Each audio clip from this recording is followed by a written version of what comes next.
Phenomenal morning. Phenomenal morning. It is now Saturday morning, guys. Listen, this is your Breakfast with the Brand. I am your host, Sean Wright East, as always, flanked by the phenomenal Bobby Jackson and Junior Frederick. Guys, listen, I hope you're excited because this will be one of those episodes, guaranteed.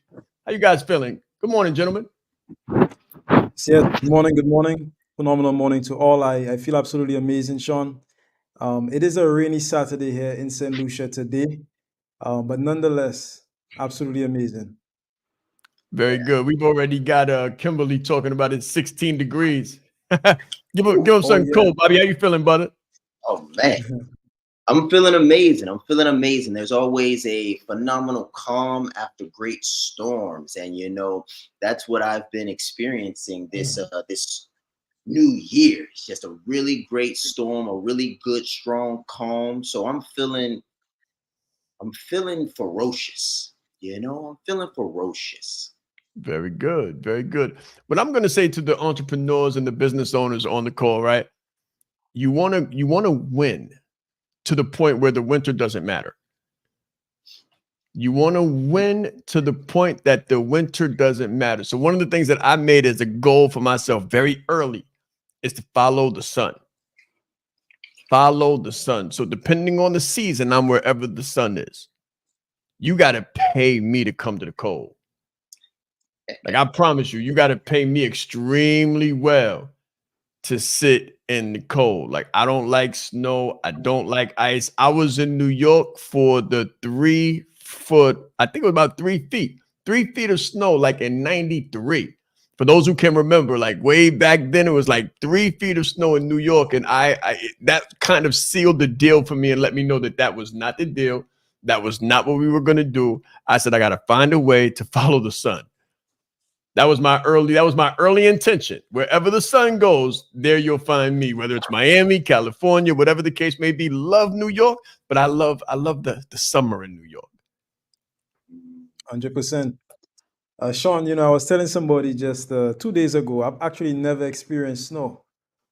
So they're telling Mm. me, like, how would you do in the snow? I told I have no idea. I don't know. I don't know what I would do in the snow, but somebody in the Bronx told me that snow is overrated. So they tell me, don't worry about it. Like if you've never had it, don't No, even worry yes. about it. I agree 1000%. No question whatsoever. It's better on TV. Yeah. Yeah, man. That's pretty funny.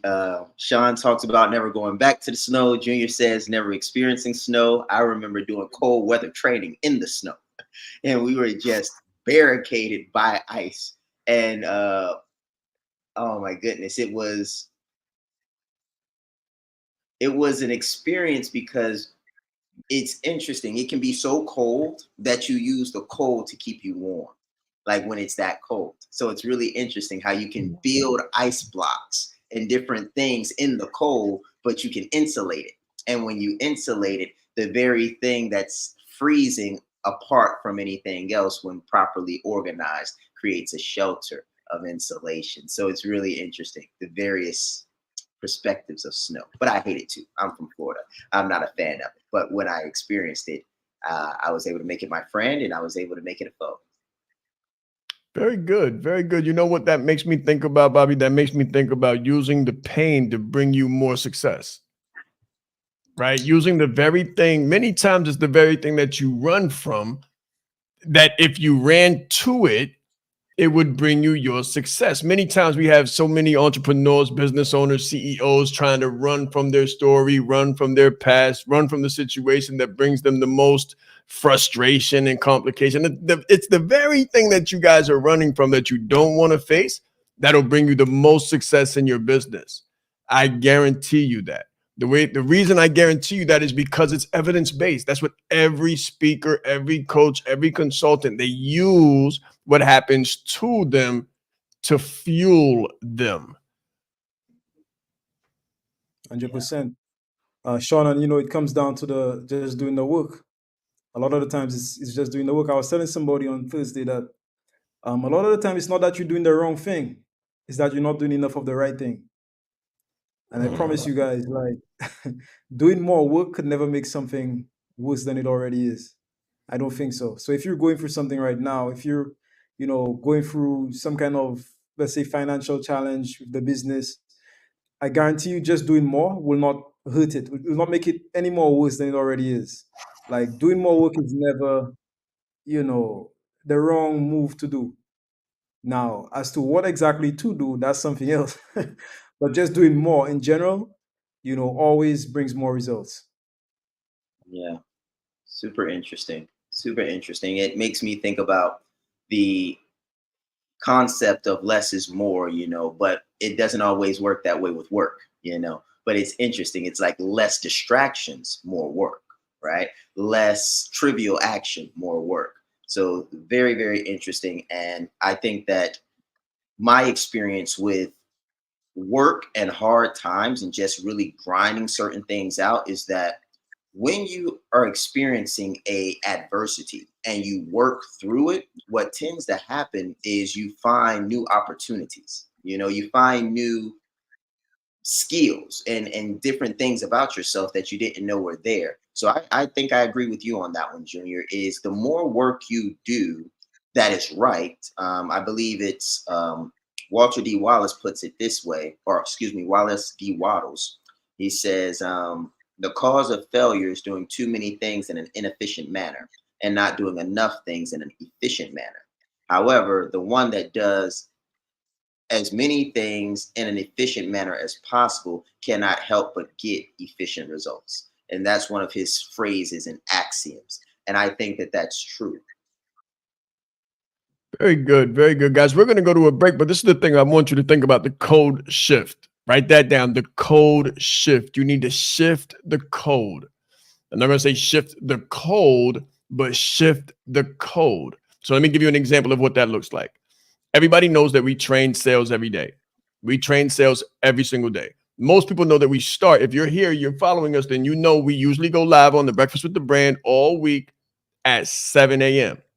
Eastern Standard, which means that we start the sales training at 6. So from 6 to 7, we're training. Now, most people will say, well, it's Saturday, so they can't start training at 6.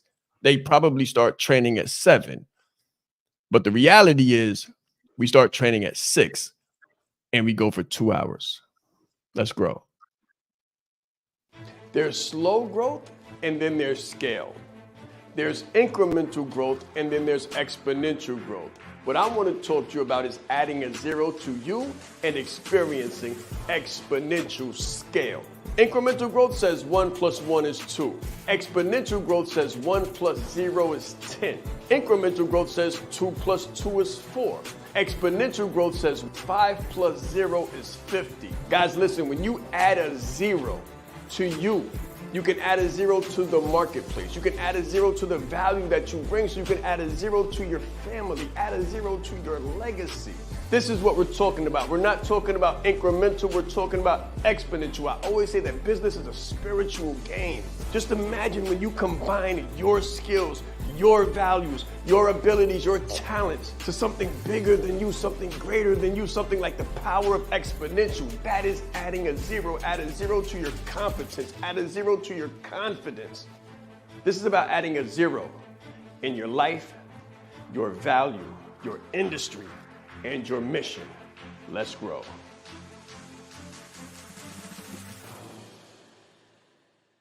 In brand clarity, exactly what you're going to get is what it sounds like. Clarity for your brand. What is your color? What is your logo? What is your unique value proposition? Who are you speaking to? Why? How should you speak to them? How should I position myself?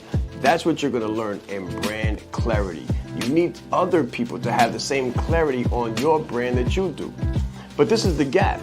If you don't have clarity on your brand, then no one else is going to have clarity on your brand either. It's like messaging. Your message sounds clear to you, but is your end user receiving the value that you're trying to provide? I guarantee you that after you go through brand clarity, they will, and so will you. And that's how you'll scale your brand.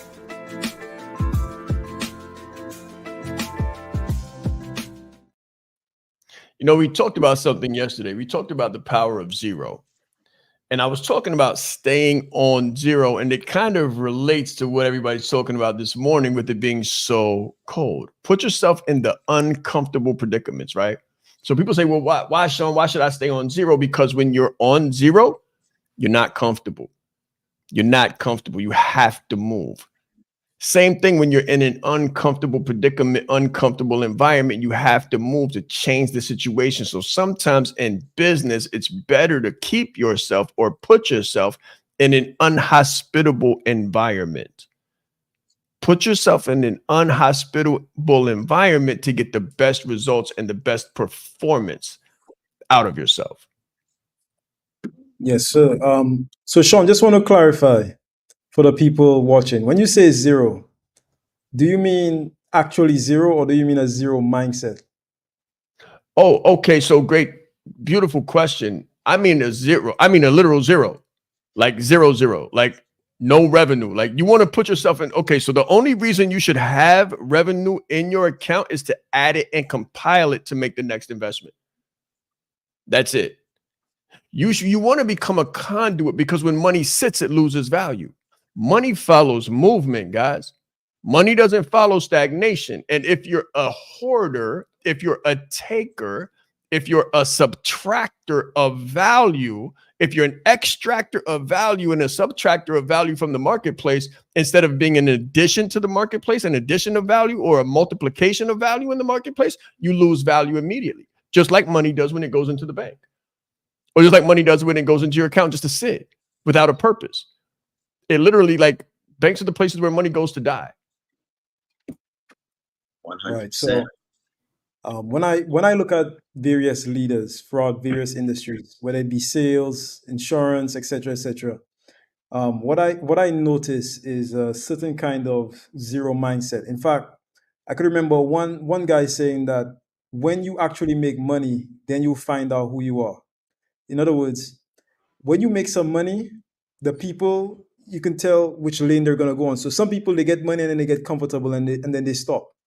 And then you have some people that get money and they don't become comfortable and then they move forward, or then they press, they go on to the next mission, they start to look towards the next vision, etc.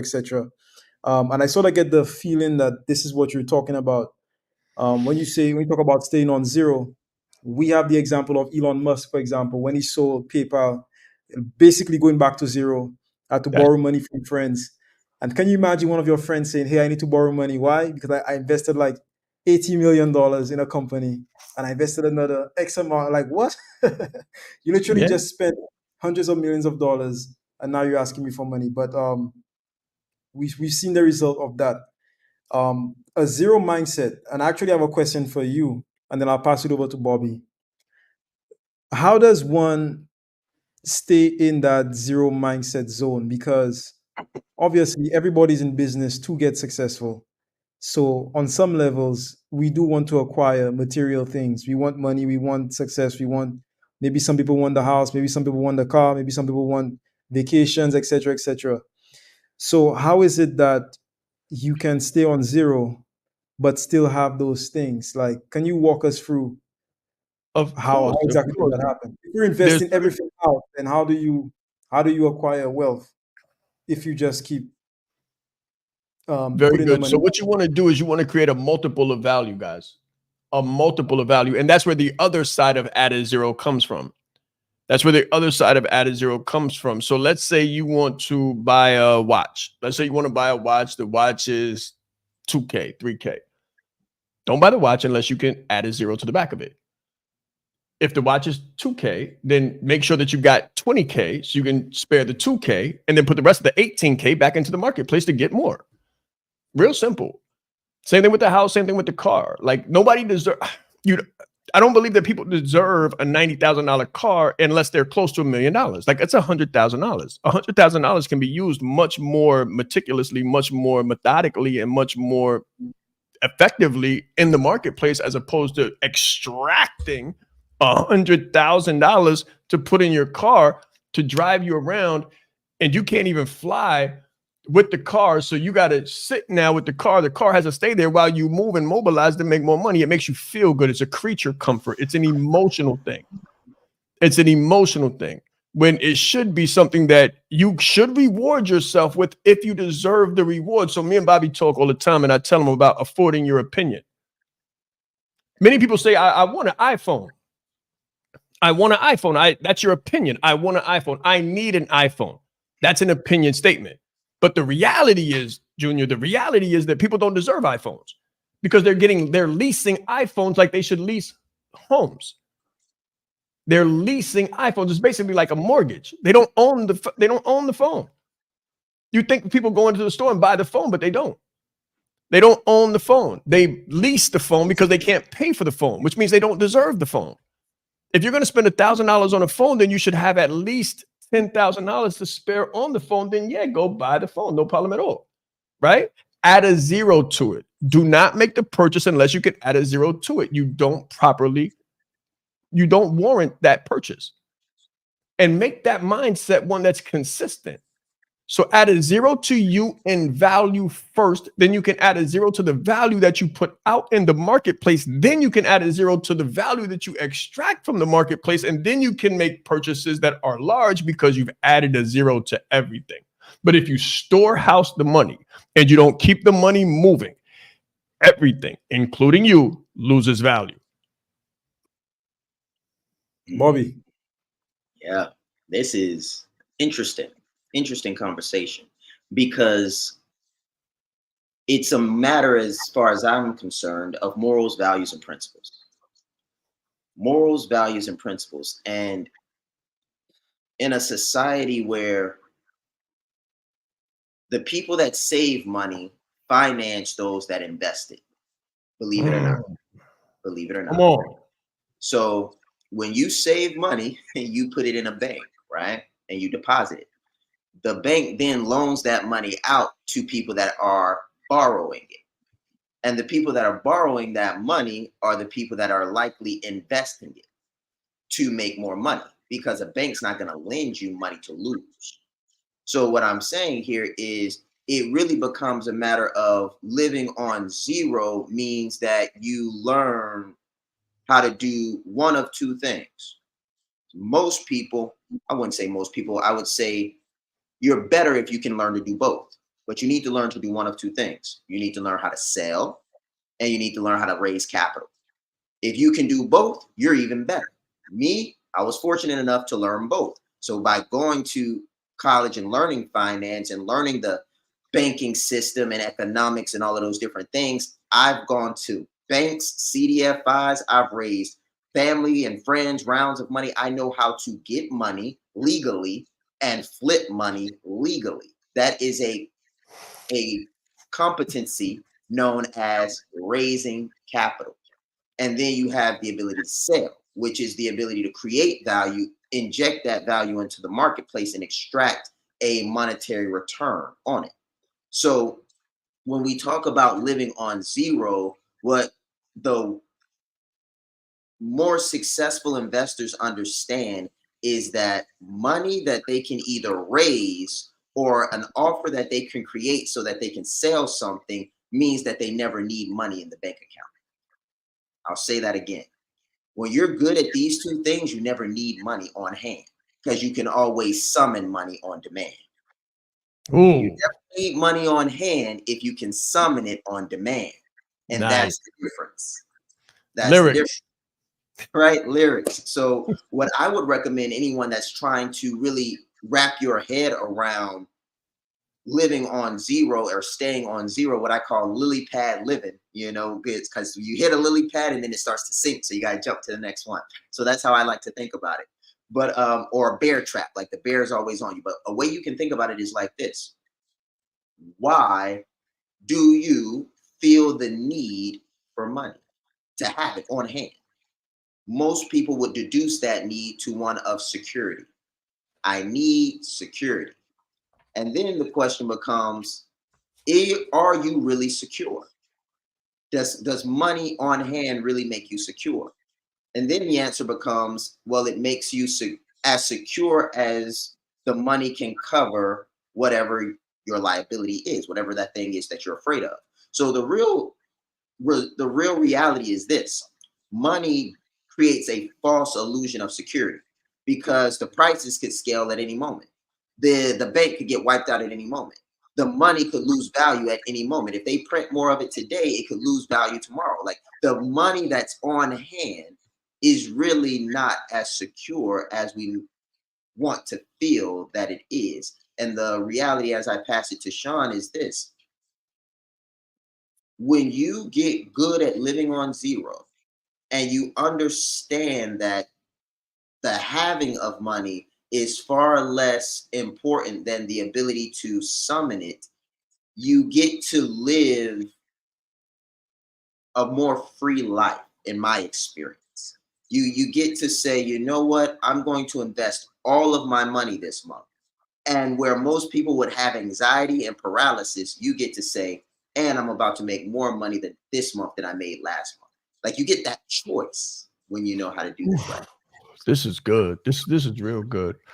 Because Bobby said something that I want to put under a microscope. He said, money can lose value at any moment.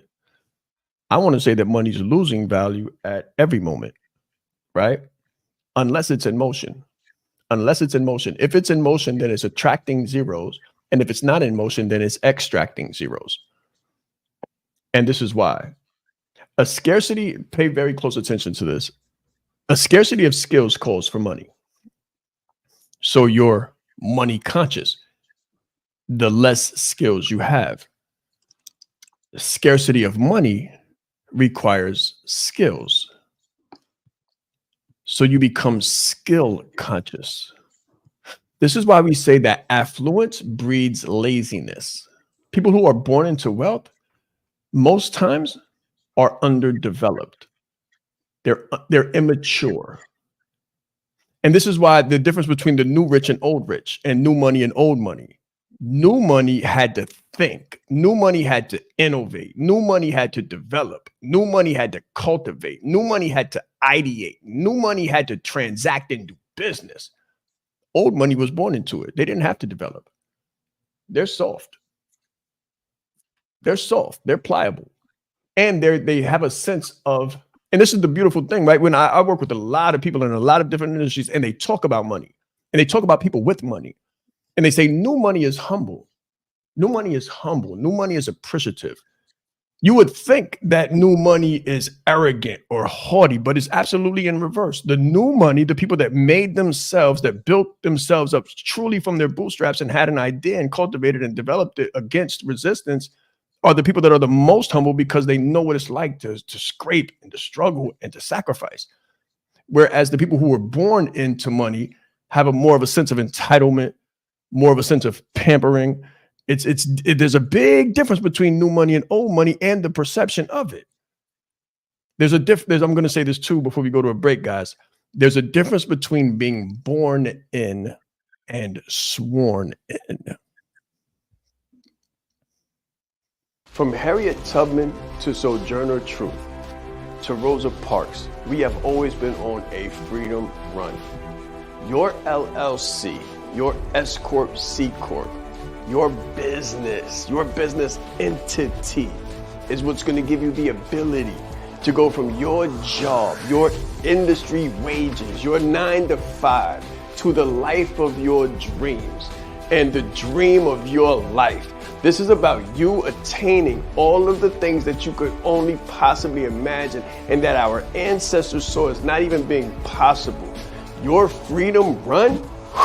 This is your freedom run. This is your moment. We're going to show you how to establish yourself as a business entity so you can go and come as you choose. There was a time when we needed permission slips to go from plantation to plantation. When you get a little bit older, you need permission slips to go from class to class. And when you get a little bit older, you get a vacation for 2 weeks, and then you have to come back after 2 weeks to your job, right? That's what they call it now, the 9 to 5, the gig. You might you work for 50 weeks and you get 2 off. The freedom run is when you establish your LLC and you're free for the rest of your life. It's very important that you know yourself to the highest degree possible, because it's through knowing ourselves that we're able to know other people. You are the most important person in the room. And the better that you know yourself, the better that you're able to communicate to others. So you're not only playing the game knowing who you are, but you're also playing the game knowing who everyone else is. So that you're not playing blind. He's extremely engaging with people. He has a fantastic smile, and he's just a very high energy person. This is called leadership development. So we have to be independently knowledgeable and considerate to know who we are so we can more effectively know who other people are. As the leader, it's your responsibility to allocate resources in the right places. If you don't know how to communicate effectively, you're losing the battle. Let me unpack that born in, sworn in a little bit more so people understand. When you're born into something, you feel a sense of entitlement. It's always there. It's never been gone. It's just the way the world works, right? But when you're sworn in, it means you were born without. So you had to swear yourself to a struggle. You had to sacrifice yourself to a grind. You had to commit. You had to make commitments. You had to sacrifice other things in lieu of future promises. And those promises were not guaranteed. So there's a different level of appreciation. And there's another thing I'm going to write down. I'm going to want you to write down, and it's called calamity calm. Calamity calm. People who are sworn in have a level of resilience that creates calm during calamity, which is why when COVID took place, some people just picked up their phone and went live, and other people wondered if they could survive. They just kind of got under the bed and hoped the storm would pass over. They didn't know what to do. Many people are reactive. Calm is responsive. Knowing what to do in a problem comes from not always having the creature comforts or access to massive resources that some people enjoy. Those people have a different sense. Those people are usually the people saying, come save me. And the people who are saving them are people who are sworn in. Yes. So, as Bobby was speaking, I wrote down something, and this is just a question for Bobby. Like when you do come around to it, from a finance perspective, do you see security as more of an index? Is it like, okay, how secure are you? Or do you feel like some people are just not secure? Because when we talk about saving money, right, it's like we can definitely see how, I don't know, having just a little bit makes you secure. What are your thoughts? Like, do you see security more on an index? So that's my question to you. And also, I sort of definitely agree with the statement that you made when you spoke about sort of being able to summon money on demand. And I remember something said by Musk actually when he was asked, like, what is money actually? Because a lot of us feel like money is actually what's in the pocket, what's in the wallet, and that's just a form of currency. I've heard some people define money as evidence of an exchange of energy. So money is evidence of an exchange of energy. It means I do something for you, you give me energy back, you give me money, I can take that money, give it to somebody as proof that, hey, Junior did something for me and somebody gave him this. And then we exchange energy in that way. I've heard some people describe money as information or a database for resource allocation. So basically, what like Sean was saying, is basically for putting things into play. So the reason you have money is so that you can pay people or you can do stuff with it. So you put resources into play, basically. And I find that very interesting. Now, when I look at money from a business perspective, I always say to myself, well, if there's infinite energy, it must mean that there's infinite money. There's no amount of money that they can print. There's no amount of money that you could ever run out of. And then I seriously ask myself, if there are people with billions of dollars, or let's say trillions of dollars, and guys, this question is for you looking at this right now. Just an introspective question. And this might hurt just a little bit. If there's infinite money and there are people with trillions of dollars and you don't have any, question becomes why? If there's so much, why don't you have any? And these are just for the people that are going through it right now. And I have to ask myself that same question. And then it goes back to some of the skills. So mindset, skills, goes back to the skills of sales, raising capital.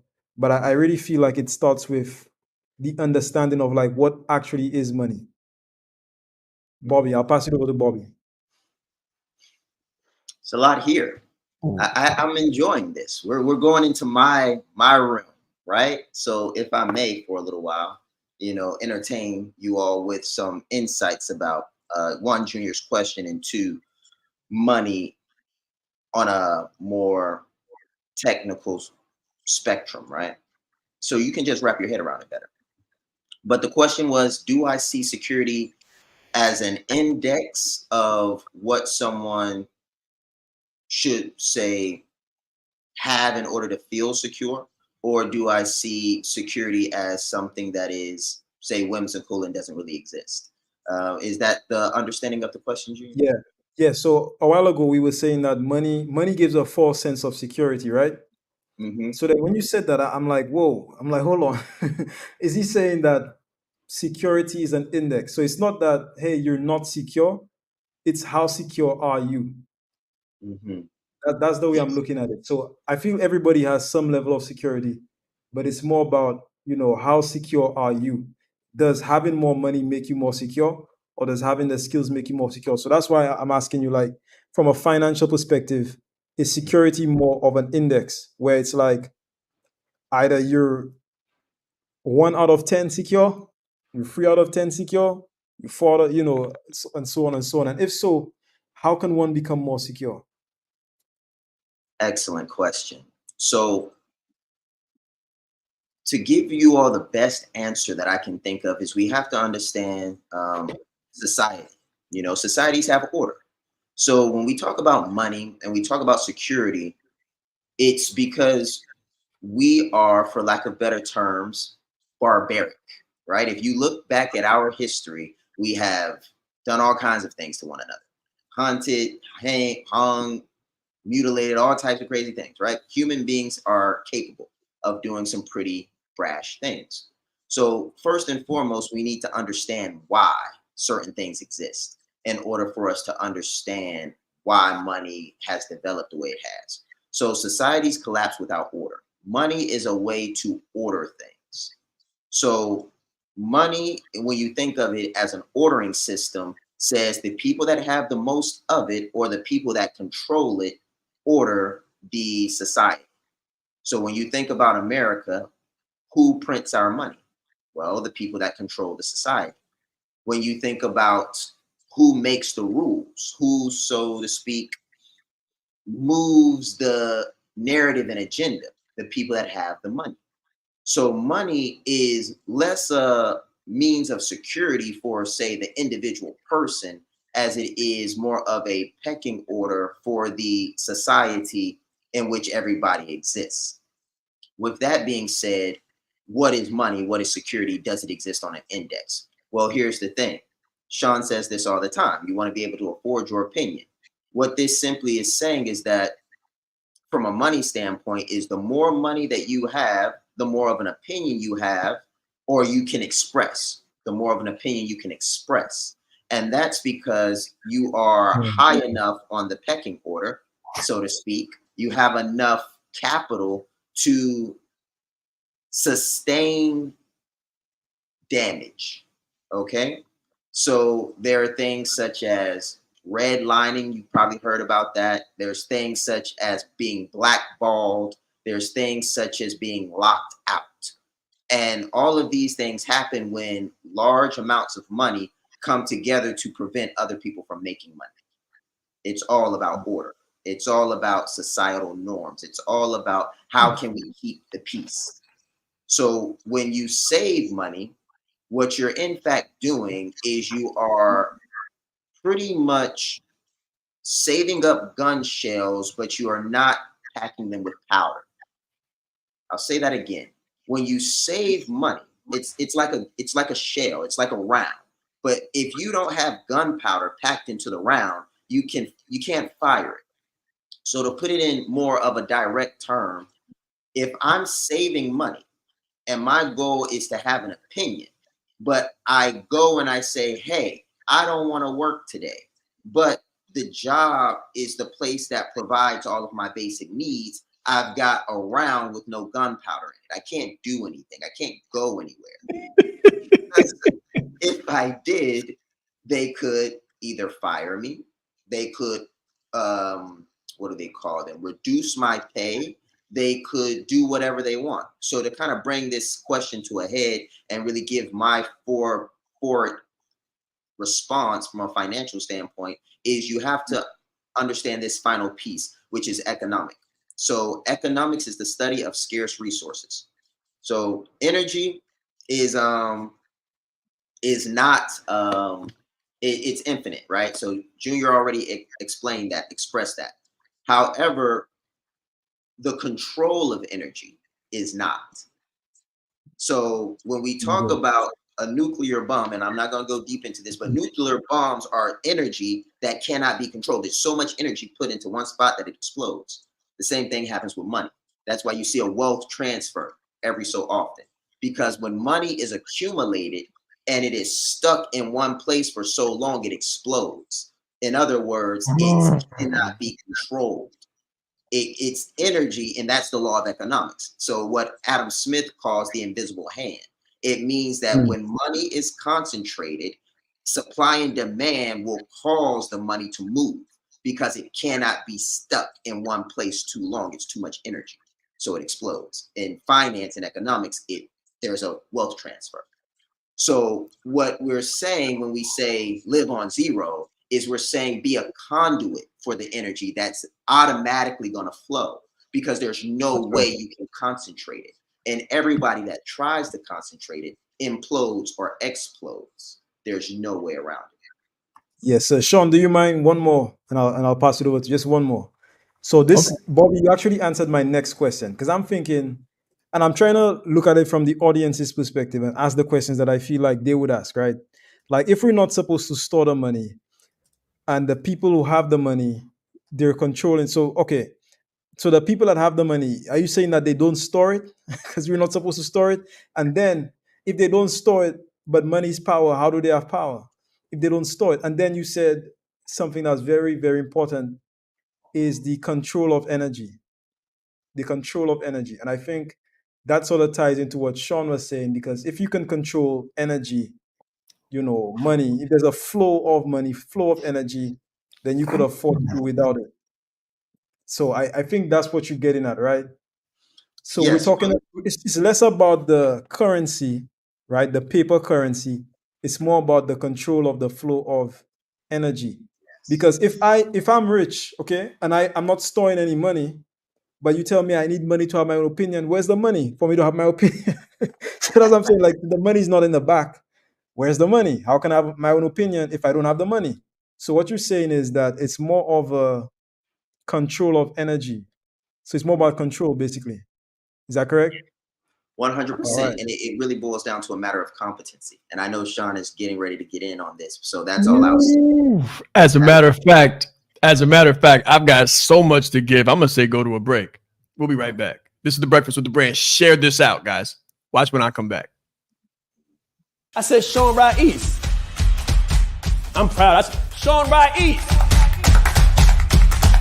Leadership is not the brand they made for us. Listen, he brought fire, heat. He didn't hold back. 20 years down the line, what I could sell, why not serve first? Service over salary. Branding like a leader closes the gap for people who want branding. Speaking like a leader closes the gap for people who are nervous about speaking. If Steve Jobs would have speculated, we wouldn't have Apple. He changed lives. He helped people open up their business and start their business. We are the brand. Some people say, Sean, should I quit my job?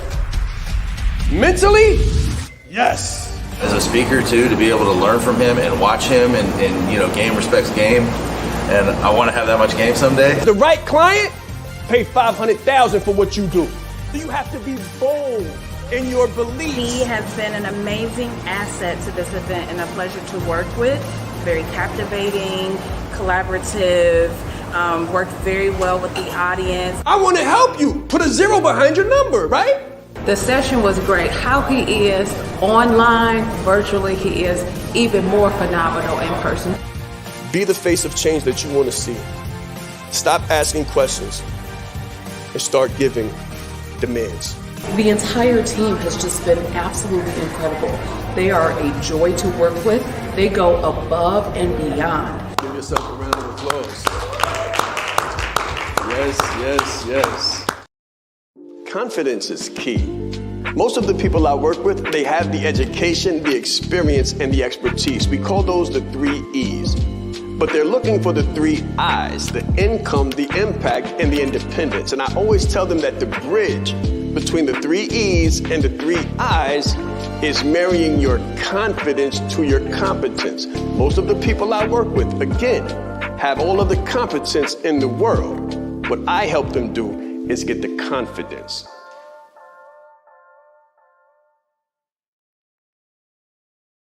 All right, guys, when you see the top of my head, when you see me down here like this, you already know I'm just writing. I love this stuff. I'm a student, right? I'm a student of, and I try to raise the minds around me so that we can have high quality conversations. I don't think there's anything much more valuable than high quality conversations. I think if there's no value, then there's volatility. And that's why when Bobby said that revenue in a storehouse can't be contained, so it explodes, which results in volatility. Sometimes it results in violence, voices of discord. But Junior asked a question. He said, well, if you can't store it in the bank, then where should it be stored? And it should be stored in something called a stronghold. A stronghold. A stronghold is an asset. Most people think that their car or their home is an asset, but it's not. It's not a stronghold because it doesn't produce revenue. It erodes revenue. As soon as a new car, let's say a great car, let's say a $135,000 car, as soon as you drive off the lot, it loses $50,000 worth of value, if not 70. That's not a strong hold. That's terrible investment. You just lost money. When people buy a home and take it off the market, it raises money for the owner or the bank. When you rent, it's a lie. It's an asset because you can still move around and it's not holding you down. When you buy something and okay, so let's watch this. If you buy a home, but you lease it out or rent it out, now it becomes an asset. When you buy a home to live in it, now you're no longer making money. So what you think is an asset or what you've been taught is an asset, the American dream, buy a home. Okay, great. You buy the home, but then you lose the value. It's off the market. It can't make money for you. The way you produce money is you rent it out. So that's a stronger hold of the revenue. A strong hold is something that produces revenue. That's a positive. It's an asset on the profits and loss sheet. If it's your home and you're just pouring money into it and now you're stuck into it for 30 years, it's no longer an asset, guys. So watch this. And this is the breakfast with the brand. And we talk about billion-dollar branding here. If you want to make more money, create more value. Real simple. Everything we've been talking about, money, value, voice. Bobby said something about your voice. I always say you want to afford your opinion. The more value, the more revenue, the more economy that you possess within your network, the more value your voice has, the more net worth your voice has. And that's why some people's voice and opinion are valued. Other people are not so much. And value is like beauty. It's in the eyes of the beholder. It's truly interpretation. And a lot of times, that's why I work with people to build their self-confidence, because we are the most valued, but perceive ourselves as being the least valuable. And this is why we extract zeros instead of add zeros to our prices in the marketplace and our self-esteem and our value of ourselves. Very, very important, guys, because if you aren't seen as valuable, why not? If you aren't seen as valuable, if you don't perceive yourself as valuable, why not? There's a question here that I wrote down. You can try to raise your, so let me ask you this. Which one of these make the most sense?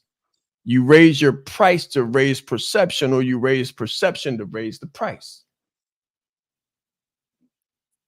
Some people try to raise their price to raise the perception.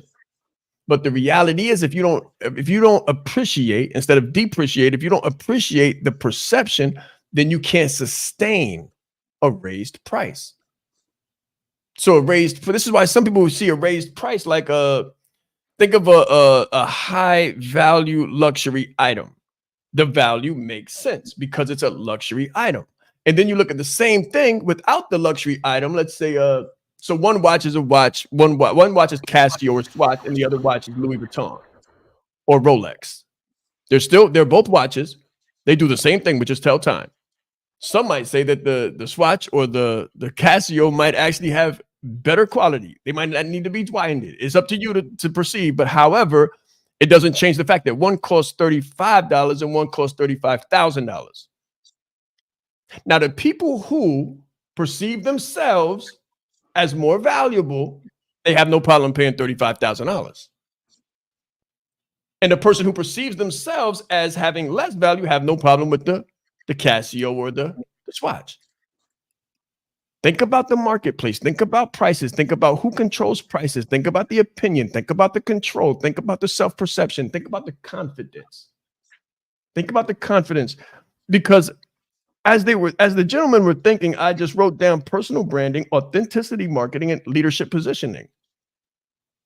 It's through adding value, self-perception to you, adding a zero to your self-perception, thus increasing the value of your perception in the marketplace. People perceive you as you are. That's why I say train people how to treat you when they meet you. I've been saying this for years. Train people how to treat you when they meet you, and they treat you based on how you treat yourself. So if you're not seen as a viable means of value exchange, you will not be a conduit for revenue, because it will come to everybody except you because of the way you perceive yourself. Which is why we put people through this process of personal brand leadership, coaching like a leader, speaking like a leader. All of these things for leadership positioning, because not only does it increase your value in the marketplace, not only does it increase your economy, the main thing that it increases is your financial confidence. Wow. And So sorry, let me say this real quick, but I got to finish this thought. If you don't have financial confidence, then you feel like you need more money to store. But if you have financial confidence, it doesn't make a difference what happens in the world, because you'll be perfectly fine and you know it. That's what changes the world around you. all right. So this is actually like one of my favorite topics. Back in school, economics was like one of my favorite subjects. So when we talk about stuff like this, like, I'm always so curious, right? So Sean said, basically, more money. So if you want more money, you have to create more value. And then my mind is thinking, like, what is value? Like, what does that even mean? What does value actually mean? Like, how does one create value? And then you mentioned a couple things, and I think it's important to distinguish between terms there, right? And I'm hoping Bobby has something for me on this, like from a finance economic perspective, like what actually is value? Because I wrote down a couple things. I wrote down number one, price. So we know about price. So price does not equal value. Price and value are not the same thing. So price, you have value, you have cost. So cost, price, and value are all free. They're all different things. And Bobby, let me know if I'm right. Now we know that price, things that can influence price would be stuff like, number one, perception, which is branding. So branding influences price. But when it comes to value, I've tried and I've thought about this for a long time, like what actually creates value. And the word that I've come up with is utility. Value equals utility. That's like literally the best that my mind can come up with. And Bobby, let me know, because you're the expert there. In my mind, value equals utility, meaning that you can have, let's say, a fur coat. So to all of my friends, all of my people that are in the snow right now, let's say we had a fur coat right now that will keep you warm. If I brought a fur coat to you, I know some people are in Atlanta, New York, etc., very cold right now. That fur coat would provide you for a lot of utility. You can actually use it. So it's very valuable. If you brought me a fur coat in St. Lucia, I look at you like you're crazy. There's no value to me because I can't use it. There's no utility. So when I'm thinking about creating more value in the market, like what separates a coach that creates value from a coach that doesn't create value? Well, if you had to ask me, price aside, because price is not value. A coach could be priced at 5K, 10K, 2K, whatever. But what actually creates value, and what I feel like Sean is saying, is go out into the market and create utility. So whatever you're doing, whether you're a coach, whether you're a speaker, whether you're a this, whether you're that, how can you do something that allows other people to do something? Basically, that's what he's saying. And the more people you can impact, the more money you make, because the more value you create. So Bobby, this is like my train of thought. Again, I don't know if I'm right. I'm not the expert on this topic, but that's what I'm thinking. Because when Sean says more money equals more value, for me, that means more utility, meaning how many people can you help? And interestingly enough, the bigger businesses, the businesses that create the most money are those that create the most value because they provide the most utility. Great example, Amazon. Great example, Tesla or whatever, right? So Bobby, what are your thoughts on that? Man, to squeeze this into 2 minutes is going to be pretty tight, but we're going to make it happen. So you're right, 100% right, even from the textbook. So with that being said, we call it marginal utility.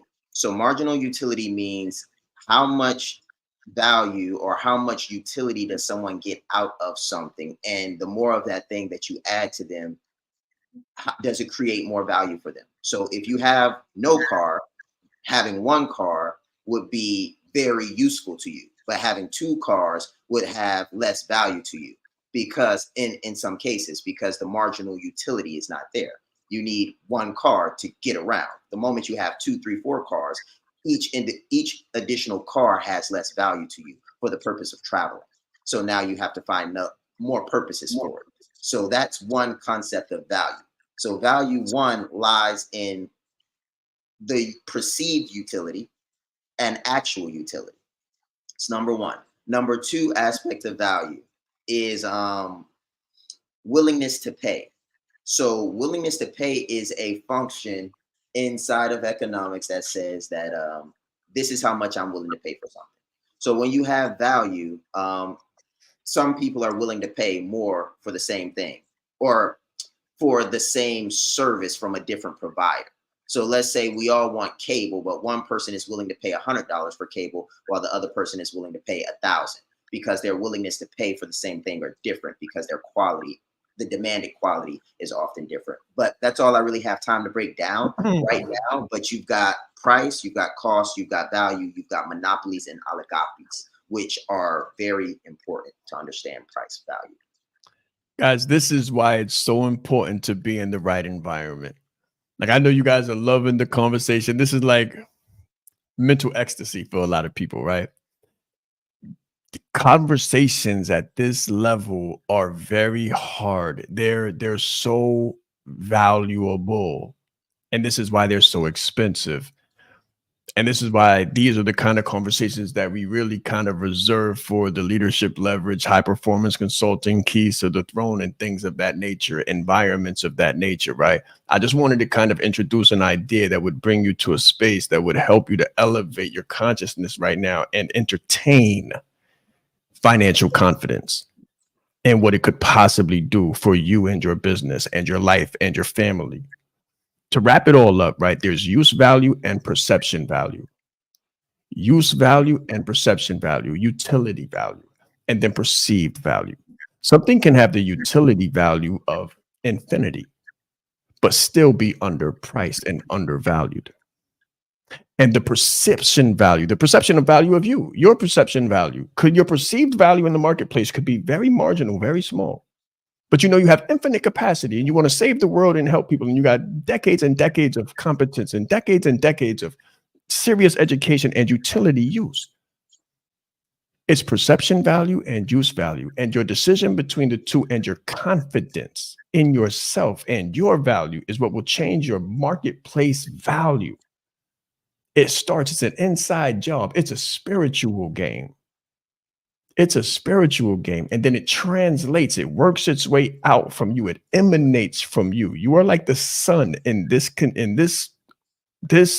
example. You are like the sun and the light emanates from you. And different planets perceive it differently based on how you touch them and how you communicate them and what your messaging is. That's why we talk about authenticity marketing. And this is why some people have to run ads and barrage you and chase you around the marketplace to purchase, and other people don't. They can just sit in the same place and you're drawn towards them magnetically. We're done. This is over. Like, we've been here for an hour. We may pick up on the same conversation next week. We may not. However, just remember what you heard today and watch this a couple times and let it sit in so you can raise your use value, raise your perception value, and most of all, raise your financial confidence in the marketplace. This is The Breakfast with the Brand. Let's grow.